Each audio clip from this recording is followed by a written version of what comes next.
Welcome to Midweek, Experiments in Faithfulness. This is a weekly facilitated spiritual practice where we learn and grow with each other in community. My name is Brent, and I am the Program and Engagement Manager here at Beacon Hill Friends House. We are a Quaker Center for Learning here in Boston, Massachusetts. And we are home to Beacon Hill Friends Meeting that joins us every Sunday in our meeting room. We are also a residential community of about 20 people who live here, and those of us on staff also live here, so it is a nice tight-knit community.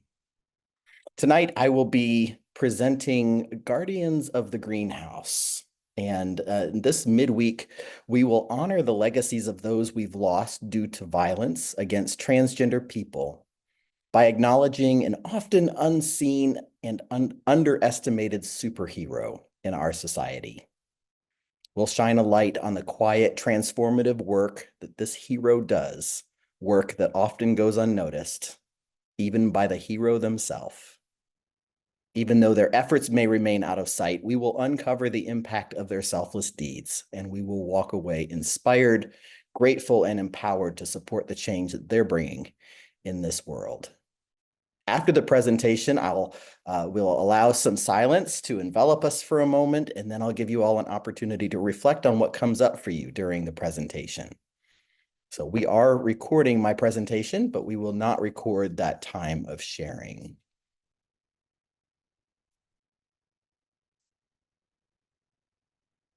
Guardians of the Greenhouse. Have you ever stopped to think about how something as simple as dirt can hold the secret to life and maybe even to healing? I didn't, at least not at first. But one day I was standing on my balcony in New Jersey, turning food scraps into soil in my little compost tumbler, when it hit me that this process isn't just about plants. It's about transformation. It's about taking what's broken down, what's been lost, and using it to create something new, something that can nourish and sustain life. Composting doesn't pretend that the circle of life wasn't interrupted and ended before its time. And it doesn't try to hide the fact that something that used to be beautiful and vibrant and full of life has now lost the container of life that it once knew. Composting doesn't bring back what we have lost, but what it does do is provide the opportunity for death to serve a greater purpose. As I gripped the soil and let it fall between my fingers in the raised bed, I realized that the compost brings new hope to a place where death has been. It takes death, it processes it, it filters it, and it gives new life to the next generation of plants so that they can grow more abundantly. It provides nutrients to improve the quality of anything that grows thereafter. That's why we're here tonight, to honor those that we have lost and to think about how we can move forward. How do we take that loss, the grief and the fear that so many in the transgender and non-binary communities are carrying, especially after this latest election result, and transform it into something meaningful? How do we create spaces for life and growth in the face of so much that tries to destroy it? It might seem strange to talk about compost on a day like this, but as I have worked with it, I've realized how much it mirrors the care that we give each other and how much it has to teach us about resilience, healing, and hope. This is about transformation and the unseen work that makes life not only possible, but abundant.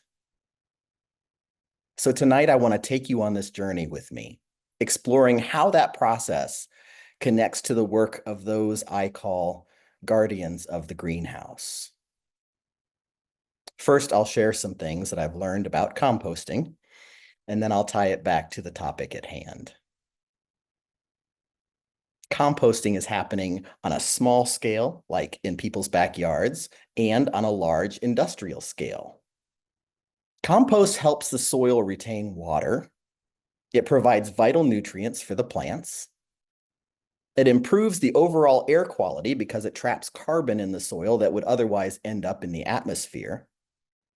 And then it kills off toxins in the soil that are harmful to plants and humans. So we're talking here about benefits that add up to much more than just better tasting tomatoes. But do you know why composting works so well to clean up toxins in the soil? Neither do I, technically. But I do have a theory. And I promise that you'll soon see where I'm going with all of this talk about dirt. You see, anywhere you have compost, you have earthworms. In 1 acre of land, there may be over 1 million worms tilling the soil underneath the surface. Their favorite treat in the whole world is compost because it offers a huge buffet of delicious organic matter. Their digestive system runs the entire length of their body. So as the earthworm eats, the food moving through its body gets broken down and cleaned before it moves out the other end. One article I read called the earthworm an ecosystem engineer. They are literally soil conditioners, since the soil that goes in dirty comes out clean. The earthworm is perhaps the most underestimated of all creatures. But if you are a gardener, you'll know that worms are the garden's not-so-secret weapon. Greenhouses have been using worms for a long time in their pots and their raised beds. You see, it doesn't matter if the worm is in the ground or in a pot. A worm's going to do what a worm's going to do. And here's why this tiny little farmer is so important to the soil. Compost is great on many levels, but the nutrients in compost and soil are not readily available to the plants that need them.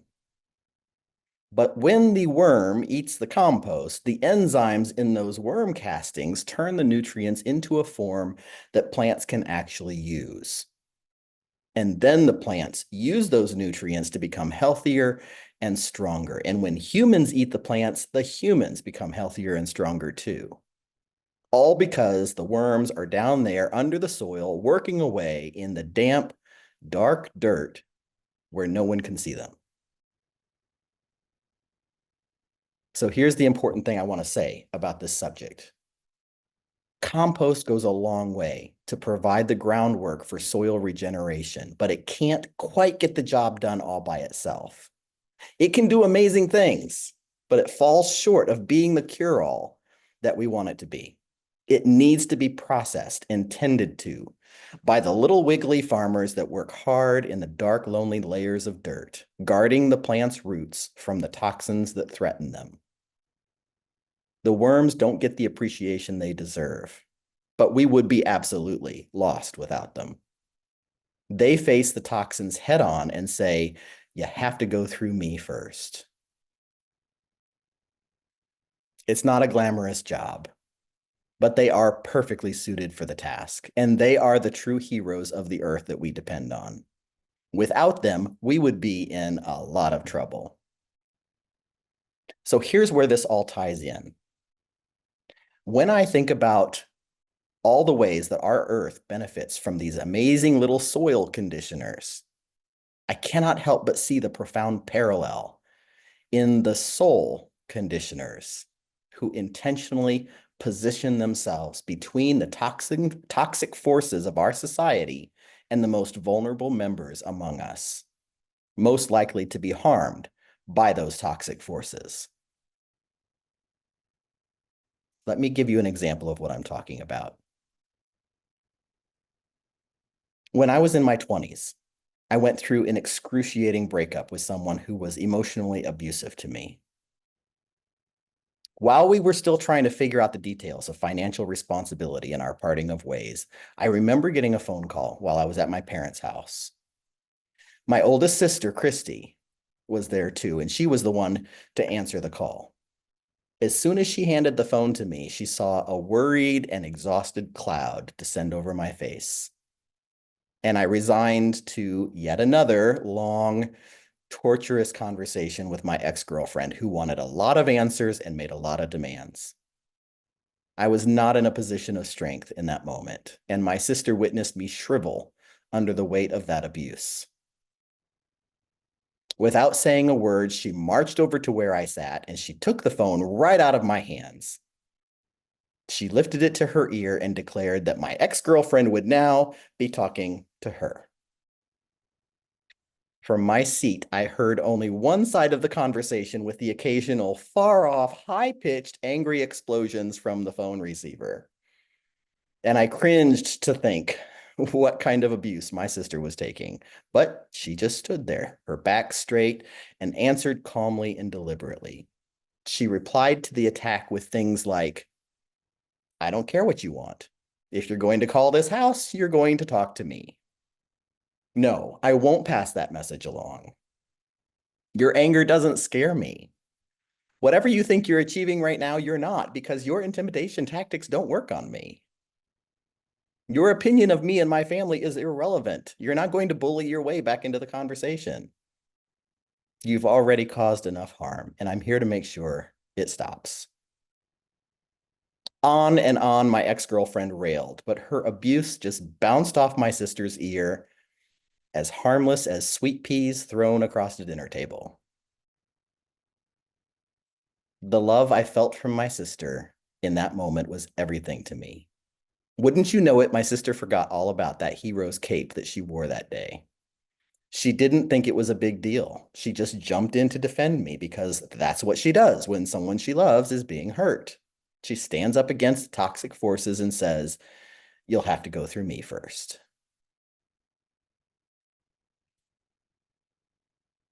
What I want to do today is draw attention to an often invisible and underappreciated group of people who serve in silence and who are shrouded in obscurity, but without whom our work with transgender individuals will feel completely out of reach. So let me take my gardening analogy one step further. A greenhouse is a structure, like a building or a sturdy tent, that exists in the world, but that protects its inhabitants from the world. If you're standing in a greenhouse, you can see the rain, the sleet, the snow outside the plastic or glass walls and roof of the greenhouse, but those elements cannot reach you because of the protection that the greenhouse offers. Greenhouses can be many different sizes. Some are huge industrial-sized buildings that host thousands of vulnerable plants. And some are small structures in a family's backyard with a few hand-selected varieties of sensitive species. Regardless of the size, the purpose is the same: to protect those who are vulnerable to brutal temperatures and threats from dangerous environments. You may have heard of organizations like the Human Rights Campaign or the National Center for Transgender Equality. These are two of many organizations that I view as huge greenhouses that exist to improve the lives of scores of vulnerable transgender people under its protection by impacting broad national systems and bringing about change for the entire country. They fight to change laws and policies for everyone under their expansive roof. Big organizations tackle large-scale issues to create systemic change. They push homeless shelters to welcome transgender individuals. They train healthcare workers to provide competent and respectful care. They educate police officers on serving transgender communities with dignity. They advocate for the safe treatment of transgender people in prisons. They ensure suicide hotline workers are prepared to support trans individuals in crisis, and press the media to honor the victims' correct names and pronouns while protecting their identities. These organizations fight to dismantle the stigma, the marginalization, and the criminalization that transgender people face nationwide. But what about small greenhouses? What do those look like? Small greenhouses are built in the intimate spaces of our lives, our homes, our neighborhoods, schools, churches. They send a clear message to transgender loved ones. You matter, and what affects you affects me. At home, they shield a trans family member from an uncle eager to share a harmful joke at Thanksgiving. Or they stand up to elders who refuse to use their correct pronouns because it feels too uncomfortable. These small acts of advocacy create pockets of safety and belonging in everyday spaces. The guardians in these smaller greenhouses stand in the gap and say to the intolerant, offensive party, you must go through me before you can get to my loved one. Just like my sister did when she took that phone out of my hand, these guardians take on the weight of the toxicity themselves, filtering it so that vulnerable people are protected. This gives their trans loved ones a real chance to grow and thrive without being overwhelmed by all that negativity. Inside this kind of greenhouse, a trans person can grow without the constant pressure from an intolerant world holding them back. Instead of being stunted, they're supported. The care that they get from these greenhouse guardians works like antibodies, shielding them from the attacks that might otherwise lead to despair. With this kind of support network, nurturing their roots and providing what they need, they can build a future full of life and hope. And it doesn't stop there. There is a ripple effect. Remember how I said that compost helps the soil to retain water and adds nutrients and even improves the air quality by trapping carbon? It's the same with these guardians. Just like the worms work quietly to condition the soil, creating balance and renewal, human guardians of the greenhouse condition the soul. Their work doesn't just protect individuals. It brings healing and hope to the wider environment, inside and out, wherever they're making their impact. So what do the guardians look like in the context of the transgender community? If you are a parent who supports and affirms your transgender kid, if you interrupt family conversations during the holidays that alienate a trans member, if you refuse to stand by while your elder family member rebukes a younger family member for their refusal to conform to gender norms that are expected of them, you are a guardian of the greenhouse. If you're a teacher who respects and defends your trans students in and out of the classroom, if you're a caregiver who takes in a transgender young person who was kicked out of their home for being trans, and if you offer them safety and belonging, if you affirm someone by using their correct name and pronouns, and if you listen to and believe trans people when they talk about their experience, you are a guardian of the greenhouse. If you don't allow the inability to be a perfect ally to get in the way of trying to be the best ally you know how to be, if you advocate and defend trans people who are being bullied or oppressed in a variety of ways, if you aren't satisfied with trans tolerance, but instead insist on an open support and inclusivity, you are a guardian of the greenhouse. Guardians step up and demand respect for transgender people, not just from those in their own lives, but from anyone who crosses their path. They take in the toxic hate aimed at our trans loved ones, and they process it and filter it and turn it into something powerful. Hope, healing, love. We need more than thoughts and prayers to turn the senseless wasting of human life into something bigger than itself. We need advocacy, awareness, conversations, and relationships to counteract the loss of human life and dignity. We need guardians who are willing to do the unsexy work of digging in the toxic dirt and clearing the way for our vulnerable transgender loved ones. And chances are you may not even recognize the importance of your work, because whether you're in a pot or a raised bed or a field of toxic waste, Love is going to do what love is going to do. And when love gets its hands on the soil, it transforms it into a place where nutrients are now accessible for the growth of our next generation of transgender people. In closing, let me tell you about Felicia Harris, a woman who knew the importance of transforming spaces and lives. Felicia was a 33-year-old Black transgender woman from Augusta, Georgia. She wasn't just an interior decorator. She was a creator of comfort, a weaver of beauty. And she had this knack for walking into a room and seeing what it could become.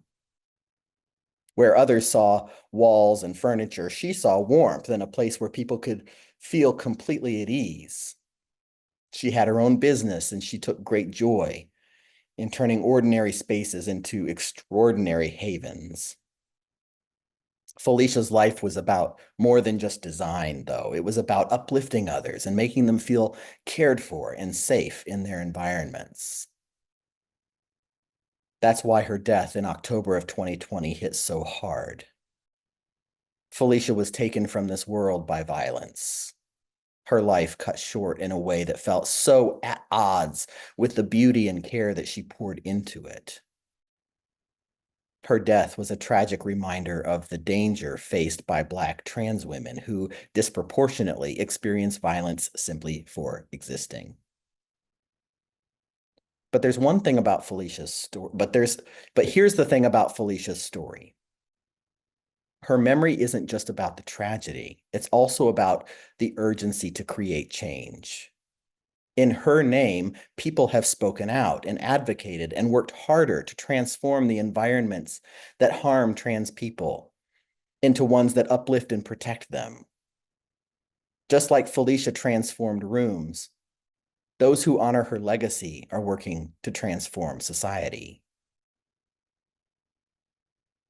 Just as worms work with compost to transform the environment, both within the ground and beyond the ground, Felicia's friends, family, and community work diligently both within their community and beyond their community to intercept the toxicity that harms trans people. While her life was tragically cut short, her legacy acts as a greenhouse, protecting other trans people and transforming the environment around them. Every time we challenge hate or advocate for policies that protect trans people, we are creating spaces where they can grow and thrive. The environment improves, not just for one person, but for many people. The work is often invisible, but the impact is profound. Felicia spent her life making spaces beautiful, and we honor her by doing the same, not just in our own homes, but in our communities. By becoming the composters, the worms, and the guardians of the greenhouse, we create the conditions for trans lives to flourish.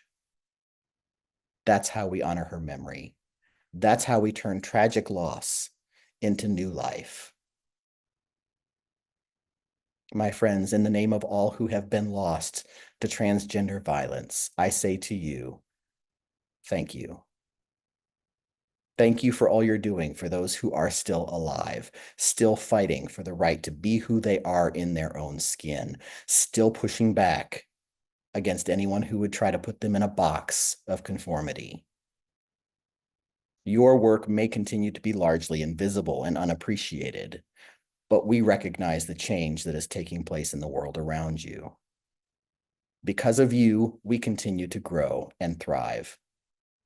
And we're grateful, hopeful, and empowered to use our gifts in a world made better by your sacrifice. You are the guardians of the greenhouse.